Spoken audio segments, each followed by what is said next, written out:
खुद को कोई जिए जताई खुद को कोई जिए जताई खुद को कोई जिए जताई खुद को कोई जिए जताई खुद को कोई जिए जताई खुद को कोई जिए जताई खुद को कोई जिए जताई गुंडागर्दी जी सरकार ना मंजूर गुंडा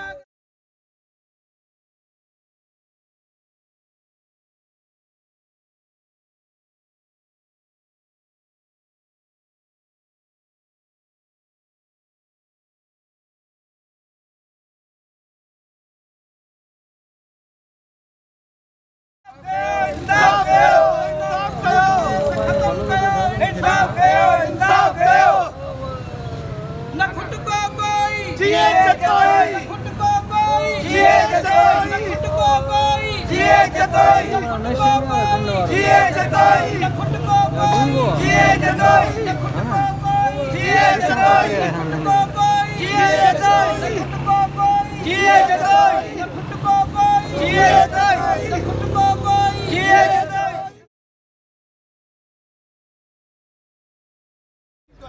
पुलिस वालों के फार्म में है उसी वजह से मैंने उसके मुतालबा नहीं माना तो मैं एनपीपी नहीं छोड़ूंगा। फिर मेरे ऊपर तशद्दुद करा, तशद्दुद को बाद में 8 दिन को बाद में छोड़ा दुम्बाकोट में रात को। फिर हम घर पहुंचे, एक्सरा कराया है, बाजू टूटा है कि हम पार्टी से वफादारी से नहीं हट सकते हो, हम मर सकते हो। जतोई का साथ हर दुख में साथ होगा, जिधर जतोई साहब का पगर रहेगा उधर एनपीपी के कारकुनों का